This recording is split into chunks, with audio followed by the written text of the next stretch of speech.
নমস্কার বন্ধুরা, আমি রাধা। আমার ছোট ছোট সুখ চ্যানেলে আপনাদের সবাইকে স্বাগত। তো এখন ঘড়িতে বাজে 4:30। পুরে খাওয়া দাওয়ার পর আমি একটু ঘুমিয়ে পড়েছিলাম। তো উঠে গাছগুলোতে একটু জল দিয়ে দিচ্ছি, কেন কি এখন প্রচণ্ড গরম। সকাল বিকেল দু টাইমই জল দিতে হয়, না হলে একদম গাছটা লাল হয়ে যায় আর ঝিমিয়ে যায়। তাই জন্য গাছগুলোতে সবার আগে একটু জল দিয়ে দিলাম। তারপর আমার একটু সেলাইয়ের কাজ আছে, বসবো। এই দেখুন মাটিটা কেমন শক্ত হয়ে গেছে, আর জলটা দেওয়ার সাথে সাথেই না একদম জলটা টেনে নেয় মাটিতে। এত রোদ্দুর তো বাইরে, তার জন্য। আর এই তারা ফুলের গাছগুলোতে আমার বেশ ভালোই ফুল হয়, যা ফুল হয় ঠাকুরের পুজোতে লেগে যায়। আর এখানে দেখুন তুলসী গাছটাও বেশ ভালো ঝাঁকড়া মতো হয়েছে। আর এখানে একটা স্থলপদ্মর গাছ আছে, সেটাতেও একটু জল দিয়ে দিলাম। আর একটা অ্যালোভেরা গাছ আছে, ওটাতেও দিয়ে দিলাম। তারপর আমি চলে আসলাম, আমার একটু সেলাইয়ের কাজ ছিল সেটা করতে। মুম্বাইও গরমটা প্রচণ্ড পড়েছে, তো এই গরমের মধ্যে যেন কাজ করতে ভালো লাগে না, তাও সবার অর্ডার আসে, তো কাজটা বন্ধ করতে মন চায় না বলে কাজটা চালু রাখি। আর এই ব্লাউজটা যে বানাচ্ছি না, দু বোনের একই রকম ব্লাউজ, আর ব্লাউজের ব্যাকনেক ডিজাইনটাও সেম, শুধু হাতে একজন গ্লাস হাতে রাখতে বলেছে, আর একজনের পা পস্তিন, কুচি দেওয়া যে পা পস্তিনগুলো হয় ওইগুলো। যেটা আমি কাল থেকে স্টার্ট করেছিলাম, তাই জন্য আমার ব্লাউজটা অল্পই একটু বাকি ছিল, তো কমপ্লিট হয়ে গেছে ব্লাউজটা আমার। শুধু একটু হাত সেলাই দিয়ে দিলেই হয়ে যায়। তো আপনাদেরকে কেমন লাগলো ব্লাউজগুলোর ডিজাইন অবশ্যই জানাবেন। ব্লাউজের কাজটা কমপ্লিট করে আমার বাজারে টুকিটাকি জিনিস নেওয়ার ছিল, আমি চলে গেছিলাম। আর আজকে রাত্রিতে একটু বেগুনের ভর্তা বানাবো, তো মহারাষ্ট্রিয়ান রেসিপি একটা আপনাদেরকে শেয়ার করব। তো বেগুনের ভর্তাটা বানানোর জন্য একটু অন্যরকম বেগুন লাগতো, সেটা নিতে চলে গেছিলাম। মিষ্টির জন্য নিয়ে এসেছি মালাই। মিষ্টি এখন মালাই খাচ্ছে, তো আমার সঙ্গে মিষ্টি নিচে যায়নি। মিষ্টি কেমন মালাইটা? মিষ্টি মালাই খেতে খুব পছন্দ করে। সন্ধ্যেতে কিছুই নাস্তা বানানো হয়নি, তো ছেলে বড়া পাও খাবে বলছিল, ওর জন্য আসার সময় বড়া পাও নিয়ে চলে এসেছিলাম। তো এখানে বড়া পাওয়ের পাও আর বড়াটা ঢেলে নিচ্ছি, আর তার সাথে একটা মিষ্টি চাটনি দেয় আর একটা ধনেপাতার চাটনি দেয়, দুটোই মিক্স করে দিয়েছে। আর ছেলে এই চাটনিটা খুবই পছন্দ করে। তো এখানে বড়া পাওটা কীরকম খায় বলুন তো, যেমন আমাদের পাউরুটি হয়, সেই পাউরুটির পাউটাও একটু আলাদা থাকে। তো পাউটার মাঝখান থেকে কেটে ওরা একটা মশলা দেয়, সেই মশলাটা দিয়ে দিতে হয়। আর অনেক সময় পাউর মধ্যে কেউ চাটনিও লাগায়, তো আমি লাগাচ্ছি না, ওই মশলাটা দিয়ে দিই আর বড়াটা ভেতরে দিয়ে তারপর মির্চি দিয়ে খেতে বেশ ভালোই লাগে। আর মিষ্টি যে পনিরের মতন দেখতে মালাইটা খাচ্ছিল, ওইগুলো একটু মিষ্টি মিষ্টি খেতে, তাই ওটা খাওয়া হয়ে গেছে। এবার চলে এসেছে বড়া পাও খেতে। তো আমি যখন প্রথম আসি, আমার বড়া পাও এতটাও ভালো লাগতো না, কিন্তু এখন থাকতে থাকতে বেশ ভালোই লাগে। তো সন্ধ্যের নাস্তা করা হয়ে গেছে, তো এবার বেগুনের ভর্তাটা বানিয়ে নেব। তো বেগুনের ভর্তাটা করতে এরম ছোটো সাইজের বেগুন লাগে, না হলে এমনি যে লম্বা বেগুন পাওয়া যায় সেইগুলোতেও লম্বা লম্বা করে কেটে করা যায়। তো একটু জলের মধ্যে নুন আর হলুদ দিয়ে যে বোখার কাজটা থাকে, তো ওখানটায় একটু ভালো করে কেটে সাফ করে নিতে হবে। তারপর বেগুনটার মাঝখান থেকে দুভাগে কেটে নিতে হবে, দেখুন এইভাবে কেটে নিতে হবে। আর ওর মাঝখানটাতেই মশলা ভরা হবে। তো সব বেগুনগুলো আমি একই রকমভাবে কেটে নিয়েছি। এরপর এর মশলা বানিয়ে নেব। তো নারকেল, বাদাম, টমেটো, রসুন, পেঁয়াজ সব কিছু কেটে নিয়েছি, এইগুলো দিয়েই মশলা হবে। এইতে সবার প্রথমে নারকেল, বাদাম ভালো করে ভেজে নেব, তার মধ্যে দিয়ে দেবো তিল আর 1 চামচের মতো পোস্ত। এইগুলো একটা শুকনো মশলা হলো। তো এগুলো ভাজা হয়ে গেছে, ভেজে এখানে আমি পেস্ট বানিয়ে নিয়েছি মিক্সিতে। এবার এটাকে আমি একটা জায়গাতে ঢেলে নিচ্ছি, কেন কি আরেকটা পেস্ট বানাতে হবে, পেঁয়াজ, রসুন, টমেটো সব কিছু দিয়ে ওটা একটা পেস্ট হবে।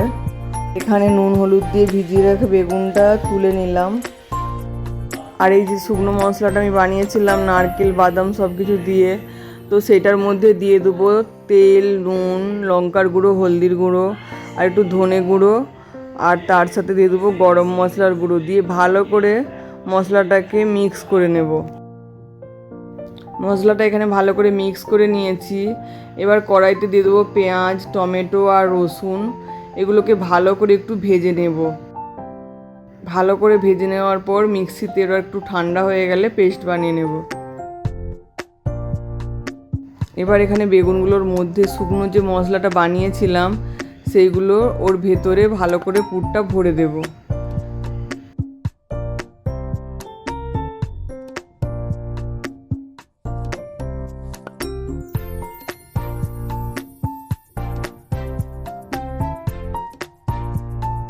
আর এখানে তেলের মধ্যে একটু কালো সরষে, জিরে আর কড়ি পাতা দিয়ে বেগুনগুলোকে দিয়ে দিয়েছি। বেগুনগুলো ভালো করে ভাজা ভাজা হয়ে গেলে তারপরে মশলা দেব। আর এখানে একদিকে একটু মেয়ের জন্য দুধ গরম বসিয়েছি, ও বেগুনের তরকারি দিয়ে রুটি খাবে না। এই তরকারিটা একটু ঝাল ঝাল হয় তো, তাই ও খেতে চায় না, আর বেগুনটা অতটা ভালোবাসে না ও। আর তারপর এখানে যে টমেটো, রসুন আর পেঁয়াজের যে মশলাটা বানিয়েছিলাম ওটা বেগুনের উপর দিয়ে দিলাম, দিয়ে ভালো করে মিক্স করে নেব।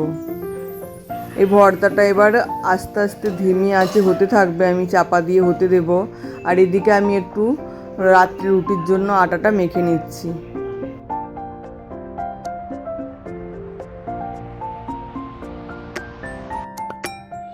এখানে বেগুনটা ভালোই সেদ্ধ হয়ে গেছে আর মশলার সঙ্গে ভালোই মিক্স হয়ে গেছে। এবার যে শুকনো মশলাটা আমি বেগুনের ভেতরে ঢুকিয়েছিলাম তার কিছুটা মশলা বেঁচে গেছিলো, সেই মশলাটা দিয়ে ভালো করে মিক্স করে এবার এর মধ্যে জল দিয়ে দেব। জল দেওয়ার ফলে গ্রেভিটা বেশ ভালো হবে, নাহলে অনেকটা শুকনো শুকনো হয়ে যাবে। তো আমি এই রেসিপিটা মহারাষ্ট্রিয়ানদের কাছ থেকেই শিখেছি। আমি যখন আগে আমার পুরনো ঘরে থাকতাম, আমার পাশে মহারাষ্ট্রিয়ানরা থাকতো, তো তারাই আমাকে বানিয়ে দিত, তখনই খেয়েছিলাম। তো খুব টেস্টি হয়, আপনারাও বাড়িতে ট্রাই করবেন। যখন সব কিছু খেয়ে খেয়ে একঘেয়েমি লাগবে তখন বানালে বেশ ভালো লাগে, হয়তো একটু বেশি মেহনত লাগে। যারা বেগুন খেতে চায় না তারা এই বেগুনের রেসিপিটা চেটেপুটে খেয়ে নেবে, দেখবেন। তরকারিটা দিয়ে আটা রুটি বা চালের রুটি এইসবই ভালো লাগে, ভাত দিয়ে খুব একটা ভালো লাগবে না। সেই জন্য এখানে আমি রুটিগুলো বানিয়ে নিচ্ছি। আর বন্ধুরা, অনেক কাজের মাঝেও আমি আপনাদের ভিডিও দেওয়ার চেষ্টা করি। আর আপনাদের আমার ভিডিওগুলো কেমন লাগে অবশ্যই কমেন্ট করে জানাবেন, আর তার সাথে সাথে লাইক আর চ্যানেলটা সাবস্ক্রাইব করে দেবেন।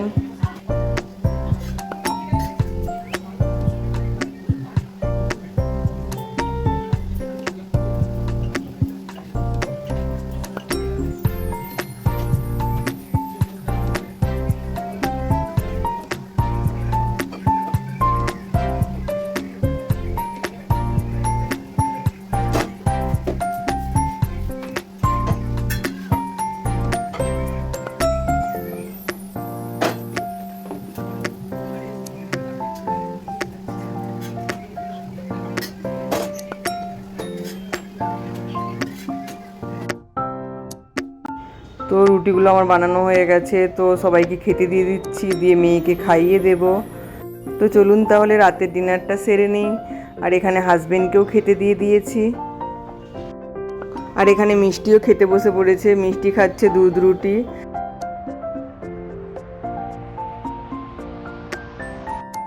আর সবাইকে খেতে দেওয়ার পর এখানে আমিও বসে পড়েছি। চলুন তাহলে খাবারটা খেয়ে নিই।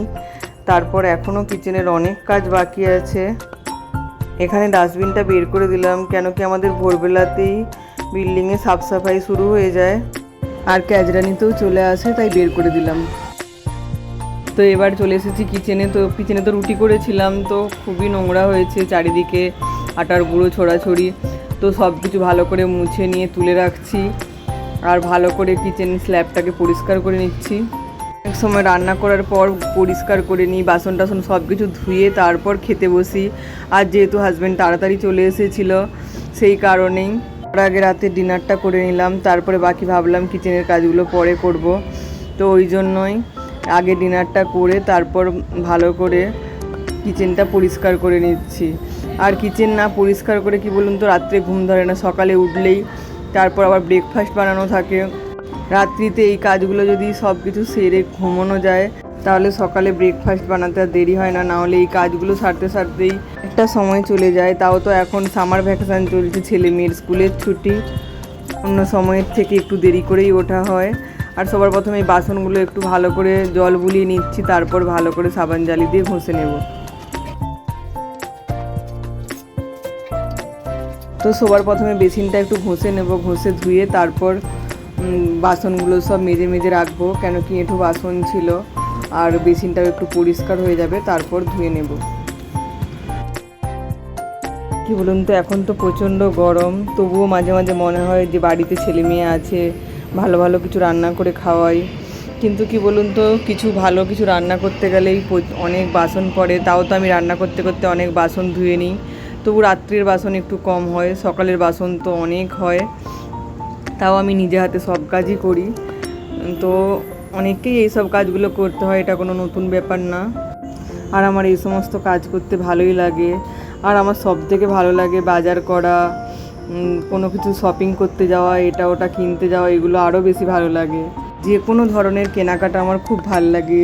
ধরুন সবজি কেনা, দোকানের বাজার করা, বা কিছু জামা কাপড় কেনা, সব কিছু কসমেটিক্স, আমার সব কিছু কেনাকাটা করতে প্রচণ্ড ভালোবাসি আমি।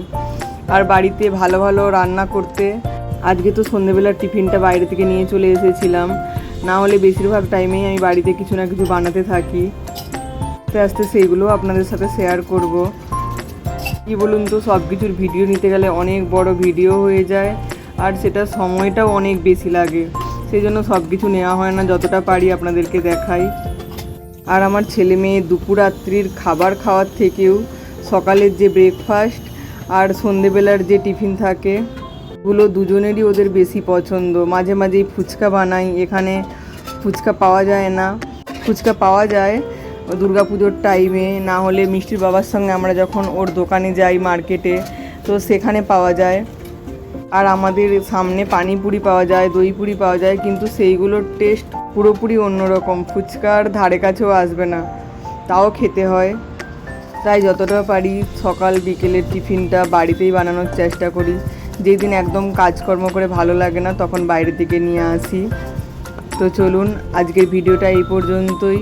লাগলে একটা লাইক করে দেবেন, চ্যানেলটা সাবস্ক্রাইব করে দেবেন। ভালো থাকবেন, দেখা হচ্ছে আবারও একটু নতুন ভিডিওর সাথে। আজকের মতো এই পর্যন্তই, tata, bye bye, good night.